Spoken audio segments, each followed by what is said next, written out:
ประเทศอินเดียประเทศซูเปอร์สตาร์เศรษฐกิจโตแรงโตดีที่สุดในเอเชียตอนนี้เลยแต่เชื่อไหมว่าประชาชนของเขาไม่มีความสุขค่ะทำไมล่ะดูจากกราฟนี้ก่อนเลยนะคะจะเห็นว่าเส้นสีเขียวเข้มก็คือ GDP ของอินเดียนั้นมันโตจริงโตจังโตเยอะจริงๆนั่นแหละแต่อีกเส้นหนึ่งสีเขียวอ่อนค่ะคือดัชนีที่ชี้วัดความเจริญรุ่งเรืองมันกลับดิ่งลงสวนทางกับเงินที่ไหลเข้าประเทศคลิปนี้ทรายจะมาชี้ให้เห็นนะคะว่าปัญหามันอยู่ตรงไหนบ้างเพราะอะไรแล้วทุกคนที่ดูคลิปนี้ก็จะได้เห็นว่าหัวใจอันดับหนึ่งเลยที่ทำให้ประเทศนั้นสามารถพัฒนาและเจริญอย่างยั่งยืน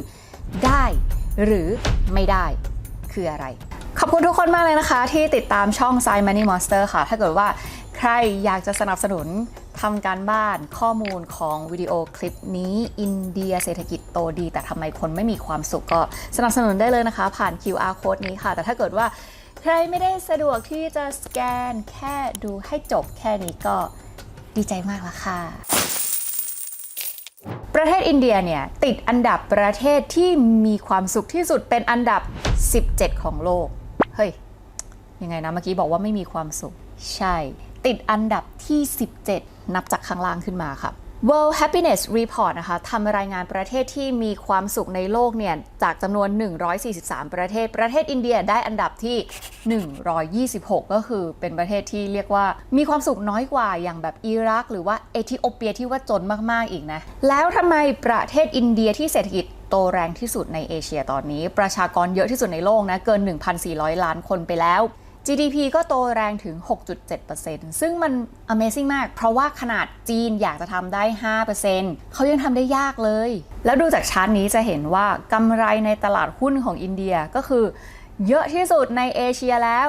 แถมประเทศยังเป็นประเทศที่มีที่ตั้งสุดเพอร์เฟกต์อีกด้วยกับการค้าโลกเพราะว่าตั้งอยู่ระหว่างทะเลอาระเบียนกับอ่าวเบงกอลเฮ้ยค้าขายก็ต้องดีดิแล้วประชาชนในประเทศนะยังเก่งด้วยใครๆก็รู้ว่าประเทศอินเดียคนเก่งเลขเก่งวิศวะแล้วก็ยังมีคนที่เก่งภาษาอังกฤษแบบ fluent อ่ะอีกถึง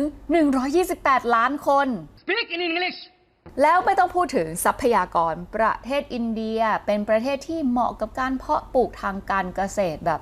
เกือบทั้งประเทศ Harvard Business Review ถึงกับเคยพาดหัวไว้เลยนะว่า next super power หรือว่าประเทศเศรษฐกิจยักษ์ใหญ่ประเทศต่อไปเนี่ยจะเป็นอินเดียหรือเปล่าแต่พอส่องเข้าไปในประเทศอินเดียจริงๆเนี่ยไปดูคุณภาพชีวิตของคนมันก็เกิดคำถามเลยนะว่าเฮ้ยประเทศก็ดูดีทุกอย่างแล้วขนาดนี้ทำไมคนข้างในไม่มีความสุขวะคนเขายังดูลำบากคนเขายังดูยากจนปัญหามันอยู่ตรงไหนข้อมูลจากปี 2023 นี่เองนะคะชี้ว่าคนอินเดียถึง 400 ล้านคนยังอยู่ในสถานะเรียกว่ายากจนข้นแขนยิ่งประเทศรวยขึ้นมันกลับกลายเป็นว่าต้องใช้ชีวิตยากขึ้นอันนี้ไซดูจากตรงไหนไซดูจากไม่ใช่เรียกอัตราว่างงานไส้ดูจากสภาวะการว่างงานซึ่งมันจะดูแค่อัตราการว่างงานที่เป็นตัวเลขเฉยๆไม่ได้ถามว่าอัตราการว่างงานในประเทศอินเดียเอาแบบตัวเลขที่เห็นได้ชัดๆนะอยู่ที่เท่าไหร่อยู่ที่อัตราว่างงาน 7.8% ซึ่งถ้าเอาไปเปรียบเทียบกับประเทศพัฒนาแล้วอย่างใครดีอย่างแคนาดาเนี่ยอัตราการว่างงานเขาอยู่ที่ 6.5% ก็ถือว่า7.8% ของอินเดียเยอะกว่าไม่ได้มากหรือถ้าเอาไปเปรียบเทียบกับประเทศในยุโรปอย่างสเปนอัตราการว่างงานอยู่ที่ 11.2% อินเดียก็ว่างงานน้อยกว่าอีกแสดงว่าไอตัวเลข 7.8% ว่างงานเนี่ยมันก็คือแย่แหละแต่ว่าไม่ได้แย่มากไม่ได้ซีเรียสแต่พอเจาะลึกลงไปในลักษณะงานที่คนอินเดียส่วนใหญ่เขาทำกันนะมันจะมีชื่อหนึ่งเลยที่สื่อเขาเรียกกันก็คือเรียกว่างานแบบ informal sector แปลเป็นไทยเอาแบบแปลง่ายๆเลยก็คืองานแบบไม่เชิงงานอะคือใช่งานแบบเช่นเป็นเกษตรกรเป็นคนขับรถเป็นคนทำความสะอาดเป็นแรงงานเป็นลูกจ้างอะไรต่างๆนานามันก็ควรจะเรียกว่างานใช่ไหมเพราะว่ามันก็ได้ค่าจ้างถึงแม้ว่าค่าจ้างมันจะน้อยมากแต่นอกจากค่าจ้างจะน้อยแล้วมันก็ยังไม่มีสัญญาว่าจ้างคือไม่มีความมั่นคงด้วยเป็นงานที่แบบสมมุติว่าทำอยู่วันนี้นอนหลับไปพรุ่งนี้เช้าตื่นมามีสิทธิ์ที่จะโดนเลิกจ้างได้เลยแบบเลิกได้เลยไม่มีอะไรรับประกันหรือค้ำข้างหลังทางนั้นเพราะว่าคำว่างานเนี่ยมันก็ควรจะเป็นอะไรที่สามารถเลี้ยงชีพได้ใช่ป่ะแต่ว่างานที่แบบเงินก็น้อย ไม่มีความมั่นคงเลี้ยงชีพไม่ได้ไม่มีอนาคตมันนิยามได้สั้นๆเลยก็คือเป็นงานที่ห่วยคือใช้คำแรงกว่านี้ไม่ได้นะและเพราะว่าไองานแบบเนี้ยที่เขาเรียกกันว่า informal sector หรืองานแบบไม่เชิงงานอ่ะมันถูกนับรวมลงไปในจำนวนการทำงานของคนอินเดียด้วยเพราะฉะนั้นอัตราการว่างงานของอินเดียมันก็เลยไม่ได้เยอะมากค่ะก็คืออยู่ที่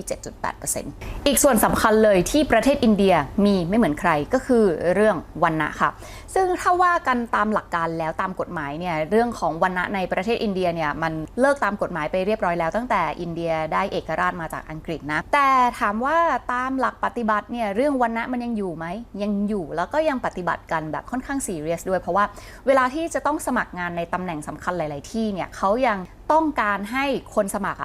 ส่ง Certificate ที่เรียกว่า Case Certificate เป็นใบยืนยันว่าคุณอยู่ในวรรณะไหนซึ่งงานหลาย ๆ ที่เนี่ยเขาก็ไม่ได้รับคนที่วรรณะต่ำหรือถ้ารับก็จะรับแบบมีโควต้าจำกัดคนอย่างเงี้ยก็เลยทำให้คนที่วรรณะต่ำที่แบบยากจนอยู่แล้วอะไรอย่างเงี้ยมันเลื่อนฐานะกันจริง ๆ ได้ยากมากเลยในประเทศอินเดียต่อมาก็คือว่าด้วยเรื่องปริญญาในประเทศอินเดียนี่เหมือนจะไร้ค่าเลยนะคะซึ่งประเทศอินเดียเป็นหนึ่งในประเทศที่การศึกษาดีมากทีเดียวเลยนะคะคือหลายๆคนก็บอกแล้วว่าถ้าเกิดว่าอยากให้แบบลูกไปเรียนแบบเรียนเก่งๆเรียนเลขเก่งๆเรียนวิศวะเก่งๆประเทศอินเดียคือเป็นทางเลือกที่ดีมากๆซึ่งก็มีปัญญาชนคนอินเดียเด็กจำนวนมากตั้งหน้าตั้งตาเรียนสู้ตายเพื่อที่จะจบวิศวะให้ได้เพื่อที่จะคว้าปริญญามาให้ได้แต่สุดท้ายมันก็หางานทำไม่ได้เหมือนกันค่ะ 19.4% ของเด็กจบใหม่หรือเรียกว่าทุกๆ1 ใน 5 คนของเด็กที่ถือปริญญาในอินเดียนั้นไม่มีงานทำค่ะเชื่อไหมว่าประเทศอินเดียเนี่ยนะคือเด็กเขาไม่ได้เน้นไปทางการเรียนแบบนิเทศวารสารเรียนแบบศิลป์อะไรแบบที่เด็กไทยหลายๆคนชอบเรียนด้วยนะคือเขาเน้นเรียนเลยแบบสายวิทย์เป็นวิศวะเป็นคอมพิวเตอร์ไซน์คือเลือกเรียนวิชาที่มันเหมาะกับโลกวันนี้โลกอนาคตแต่ก็ยังมีเด็กจบปริญญาที่ถือแบบปริญญาวิศวะตกงานอีกเป็นล้านเฮ้ยทำไมมันเกิดอะไรขึ้นทำไมถึงแบบเด็กเก่งๆถึงไม่มีคนจ้างคือย้อนกลับไปนะตั้งแต่ปี 1990 ประเทศอินเดียเนี่ยเขาก็เป็นประเทศที่เพิ่งจะเริ่มต้นก่อร่างสร้างตัวจากที่เคยเป็นประเทศหนึ่งในประเทศที่จนที่สุดของโลกมาประเทศหนึ่งตอนปี 1990 เริ่มจะก่อร่างสร้างตัวเริ่มทำโครงสร้างพื้นฐานตอนนั้นก็คืออยากจะได้วิศวกรมาช่วยกับพัฒนาประเทศใช่ป่ะเพราะฉะนั้นนาทีนั้นเนี่ยคนที่จบวิศวกรคนที่เรียนแล้วแบบมีสกิลการเป็นวิศวกรโดยเฉพาะในประเทศอินเดียมันน้อยส่วนใหญ่ก็ต้องไปจบมาจากเมืองนอกดังนั้นในเมื่อมันน้อยค่าตัวมันก็เลยแพงแล้วประเทศก็กำลังต้องการมากๆคนที่เป็นวิศวกรในช่วงนั้นก็เลยได้ค่าแรงสูงเรียกว่าสามารถเปลี่ยนชีวิตได้เลยจากคนจนไปเป็นแบบคนรวยมีฐานะกันได้ด้วยอาชีพวิศวกรจากนั้นก็กลายเป็นว่าอาชีพนี้วิศวกรมันก็คือความฝันแบบซูเปอร์ไอดอลของเด็กๆเลยใครๆก็อยากจะโตขึ้นมาเป็นวิศวะเพราะก็อยากจะเปลี่ยนชีวิตของตัวเองให้มันสบายขึ้นใช่ไหมเด็กๆอินเดียก็เลยตั้งหน้าตั้งตาตั้งใจเรียนเพื่อที่จะเข้าไปเรียนในคณะวิศวะให้ได้แล้วก็เกิดเป็นสถานศึกษาเป็นมหาวิทยาลัยที่สอนเกี่ยวกับทางด้านนี้เยอะแล้วก็ประสบความสำเร็จด้วยก็คือสอนได้ดีแต่พอเวลาผ่านไปมันเยอะขึ้นใครๆก็เก่งทุกคนจบมาเก่งหมดมันก็เกิดเป็นฟองสบู่เด็กวิศวะที่เก่งด้วยนะปริญญาในประเทศอินเดียมันก็เลยไม่มีค่าค่ะไซก็ไปเจอพาดหัวหนึ่งจากอินเดียไทม์นะคะเขาบอกเลยว่าคนจบปริญญาเอก 3,700 คนจบปริญญาเอกนะก็คือด็อกเตอร์มาสมัครงานเป็น Messenger ค่ะคนขี่มอเตอร์ไซค์ส่งเอกสารหัวข้อต่อมาที่ทำให้คนอินเดียไม่มีความสุขก็คือเรื่องของความไม่เท่าเทียม inequality กราฟนี้แสดงให้เห็นว่า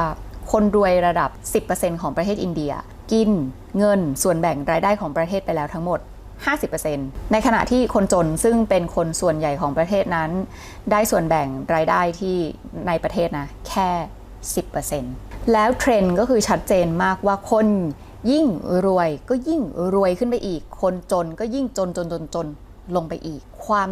ไม่เท่าเทียมมันก็ยิ่งทางกว้างไปอีกซึ่งส่วนหนึ่งก็ต้องยอมรับว่ามันก็เป็นเหตุผลมาจากเรื่องของวรรณะในประเทศอินเดียด้วยคนรวยในประเทศอินเดียเนี่ยเขารวยแบบฉ่ำรวยแบบอภิมหาความรวยจริงๆนะอย่างคู่นี้คู่แต่งงานเศรษฐีชาวอินเดียเนี่ยจ้างจัสตินบีเบอร์เธอไปร้องเพลงในงานแต่งร้องแบบแป๊บเดียวแล้วค่าตัวบีเบอร์ก็คือ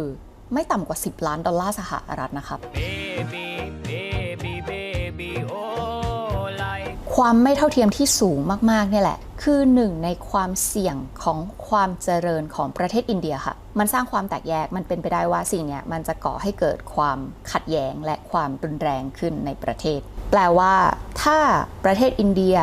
ยังเติบโตแบบไม่หันมาสนใจประชากรส่วนใหญ่ที่กำลังก้มหน้าก้มตา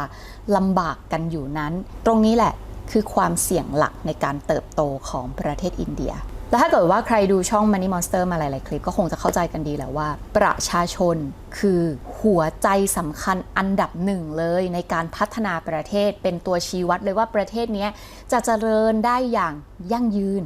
หรือไม่ยั่งยืนหลายคลิปที่ทรายทำมาก็จะเห็นแบบชัดว่าอย่างเช่นแบบอาร์เจนตินาอังกฤษฝรั่งเศสญี่ปุ่นที่